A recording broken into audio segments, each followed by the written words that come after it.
I am very excited to introduce our next speaker, Shola Olatoye. She has served as chair and executive officer of New York Housing Authority, which we're about to hear is very, very, very large, since she was appointed by Mayor Bill de Blasio in February 2014. In May 2015, she launched Next Generation NYCHA, the authority's 10-year strategic plan to preserve and protect the city's public housing for its current residents and for the next generation of New Yorkers. She also serves on the board for the Council of Large Public Housing Authorities and is the founding board chair for the Fund for Public Housing, Inc. Among her many awards, she's the recipient of the 2015 Leadership Award from the Mutual Housing Association of New York. And we truly could not think of a better person to talk to us about housing, transit, schools, and how all of these things come together, and how data is really a critical piece in promoting equity. So I will turn it over to Shola now. Thank you so much. Good morning. Come on, good morning. It's great to be here. Thank you, Aiden, Drew, and Luke, and the entire administration for convening such an amazing event and the work that you all have been engaged in for the past several months. I'm thrilled and humbled to be here with you, so many thinkers and innovators. So this morning, I want to talk to you about public housing. I want to talk to you about why public housing matters, what the New York City Housing Authority has done with technology and open data, and what's possible to connect the more than 600,000 tenants who we serve. So first, some scale. We're big. NYCHA is the largest residential landlord in North America. 2,600 buildings, 178,000 apartments, 3 million square feet of commercial space. We house over 500,000 people directly or indirectly with a $3 billion annual budget. If we were a city, we'd be bigger than Miami. But when we think of our public systems, schools, transportation, even libraries, and we're going to talk about a lot of those systems today, there's a badge of pride, especially amongst us New Yorkers, that we support such systems. But the same can't be said about public housing. But this might surprise you. 1 in 12 New Yorkers is a NYCHA resident. The top 3 employers of NYCHA residents are the NYPD, the Department of Education, and NYCHA itself. Literally, NYCHA is a lifeblood in our city. Each year, NYCHA contributes more than $7 billion to the city's economy.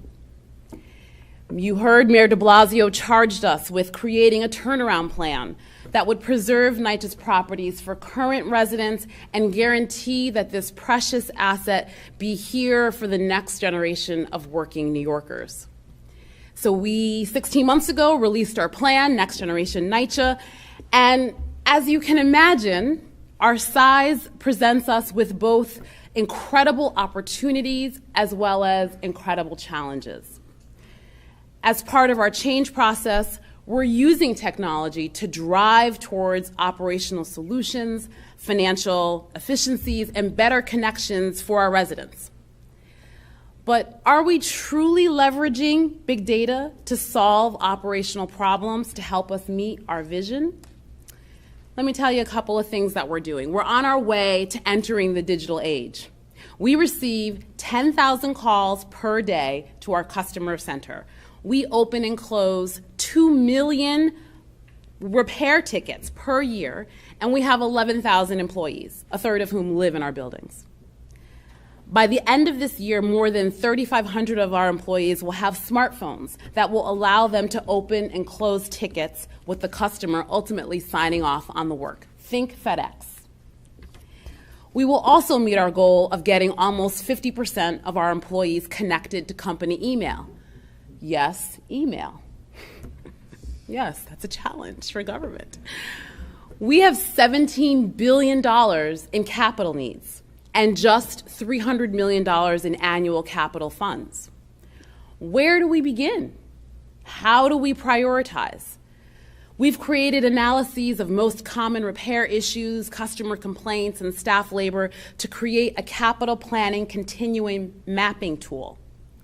We've modernized how to connect residents to opportunity through our web applications responsive design. Literally hundreds of thousands of New Yorkers can be connected to jobs, healthcare, and childcare services with the click of a button or a few swipes on their smartphones.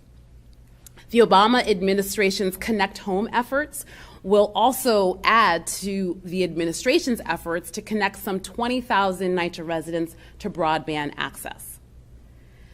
So government is using data and technology, but I submit to you that we've not figured out how to leverage this data. For example, how do we modernize the ordering and distribution of the billions of pieces of supplies in our maintenance and repair systems? How do we make our buildings energy usage responsive to resident occupancy and behavioral patterns? How do we develop a 21st century sustainable waste management approach? We have big data. We are swimming in data but we don't necessarily have the capacity to truly leverage, to connect that data to for our residents and connecting them to greater opportunity. So a challenge. We need you. We need the technologists, we need the philanthropists, we need folks who simply want to join the public sector to help us innovate and disrupt. Not for disruption's sake, we do steward public resources, but help us strengthen the pathway or that ladder to opportunity that public housing has been for millions of Americans, from the extraordinary Lloyd Blankfein, Howard Schultz, to the ordinary, my grandmother, novelist Scott. So we've issued the challenge. The risk of not responding is too great. The next generation of your workers and employees, our voters, are counting on you. I hope you'll accept our challenge. Thank you so much.